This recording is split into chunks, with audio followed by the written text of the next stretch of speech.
Hi friends, இன்றைக்கி நம்ம Nisha cooking சேனலில் ஒரு அருமையான ஹெல்த்தியான ஸ்நாக்ஸு சிகப்பரிசி ட்ரை நட்ஸ் பேரிச்சம்பழம் லட்டு. இது டெய்லி ஒரு லட்டு குழந்தைக்கு கொடுத்தாலே போதும், ரொம்ப நல்ல சத்தானது. அதே போல் இது சிகப்பரிசியோடைய மருத்துவ குணங்கள் எல்லாருக்கும் தெரியும்.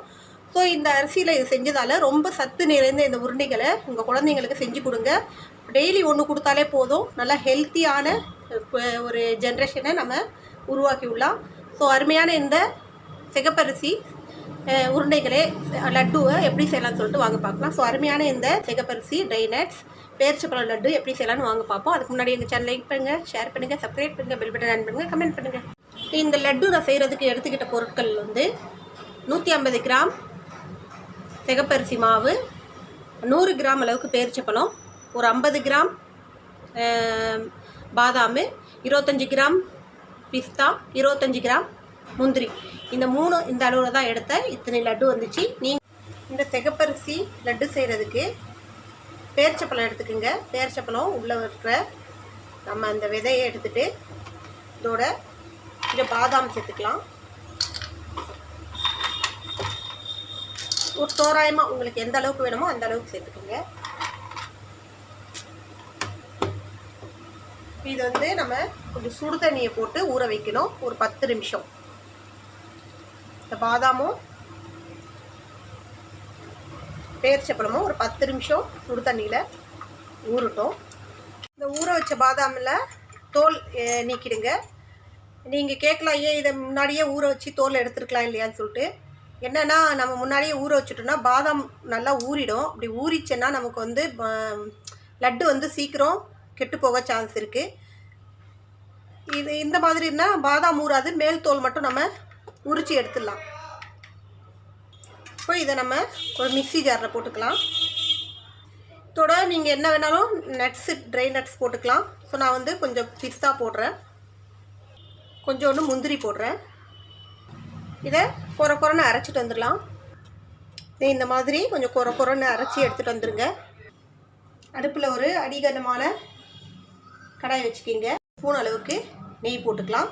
நெய் நல்லா சூடு வந்ததும் நம்ம ஒரு கப் அளவுக்கு சிகப்பரிசி மாவு, நீங்கள் எந்த அளவுக்கு லட்டு செய்கிறோமோ அந்த அளவுக்கு மாவு எடுத்துக்கோங்க. இதை கொஞ்சம் நல்லா ரோஸ்ட் ஆக்கிக்கலாம்.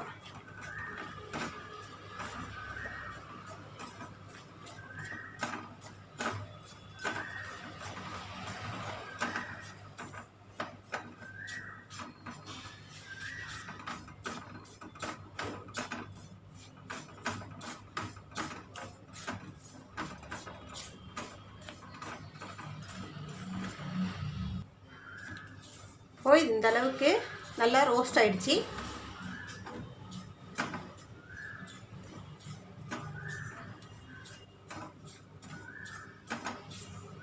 இது கேழ்வரகு மாவு கிடையாது, சிகப்பரிசி மாவு, ரெட் ரைஸ்.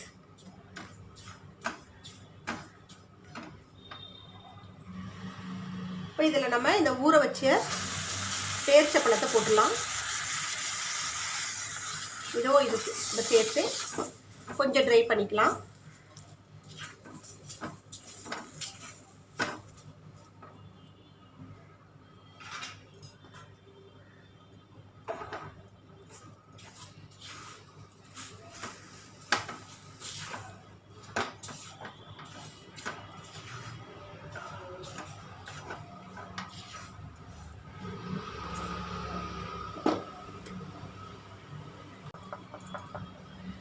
கொரன்னு அரைச்சி வச்சுருக்கிற இந்த ட்ரை நட்ஸும் நம்ம இதில் போட்டுக்கலாம்.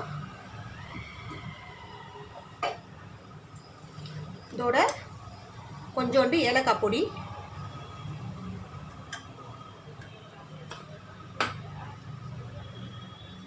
இப்போ இது எல்லாத்தையும் நல்லா மிக்ஸ் பண்ணிக்கிங்க.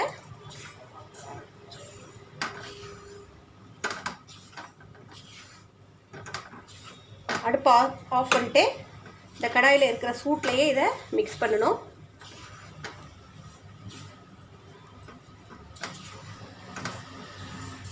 இது எப்படியா ஆற விட்டுருங்க, கொஞ்சம் நல்லா ஆறட்டும். மாவை நல்லா ட்ரையான ஒரு பிளெண்டர் எடுத்துக்கோங்க. இந்த பிளெண்டரில் போட்டு இதை அரைச்சி எடுத்துக்கலாம். ஏன்னா நமக்கு இதில் முழுசாக இந்த மாதிரி பேரிச்சப்பழம் இருக்குது. ஸோ குழந்தைங்க வாயில் வந்துச்சுன்னா அதை எடுத்து போட்டுருவாங்க. ஸோ லைட்டாக பிளெண்ட் பண்ணிட்டோன்னா லட்டு பிடிக்கவும் ஈஸியாக இருக்கும். பிளெண்டர் நல்லா ட்ரையாக இருக்கணும், தண்ணியெல்லாம் இல்லாமல் நல்லா துணியால் துடைச்சிட்டு நல்லா ட்ரை பண்ணி எடுத்துக்குங்க.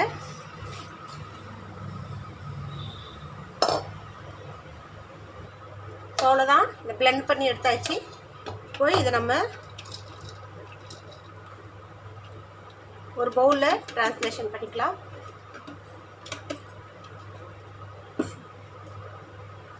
அவ்வளோதான், நமக்கு வந்து ஈஸியாக லட்டு பிடிக்கிறதுக்கு இப்போ நல்லா ஈஸியாக இருக்கும். இப்போ இதை நம்ம அழகாக ரவுண்ட் ரவுண்டாக லட்டு பிடிச்சி ஸ்டோர் பண்ணி வச்சுக்கலாம். கிட்டத்தட்ட 1 மாதம் ஆனாலும் கெட்டு போகாது, நல்லா சூப்பராக இருக்கும். அவ்வளோதான், சூப்பரான சிகப்பரிசி ட்ரை நட்ஸ் உருண்டைங்க ரெடி ஆகிடுச்சு. இதே போல் நீங்களும் உங்கள் குழந்தைங்களுக்கு செஞ்சு கொடுங்க, ரொம்ப சத்தான உருண்டைங்க இது. ஸோ இதில் நம்ம சிகப்பரிசி, ட்ரை நட்ஸு, பாதாம், முந்திரி, பிஸ்தா, அதோட பேரிச்சப்பழமும் போட்டிருக்கிறதுனால நல்லா இம்யூனிட்டி நல்லா வளர்க்கும். குழந்தைங்களுக்கு கொடுத்தீங்கன்னா ப்ளட்டில் இருக்கிற ப்ளட் லெவல் நல்லா வளரும். அதே சமயத்தில் நல்லா ஹெல்த்தியானது கூட. சிகப்பரிசியோடைய மருத்துவ குணங்கள்லாம் உங்களுக்கு தெரியும். ஸோ இதை செஞ்சு ஸ்டோர் பண்ணி வச்சுக்கிங்க. டெய்லி ஒரு உருண்டை குழந்தைங்களுக்கு கொடுத்தீங்கன்னா போதும். ஸோ இன்னொரு ரெசிபியோடு உங்களை சந்திக்க வரை உங்களிடம் விடைபெறுது உங்கள் நிஷா. எங்கள் சேனல் லாஸ்ட் வரைக்கும் பார்த்தவங்க அனைவருக்கும் மிக்க நன்றி. பாய்.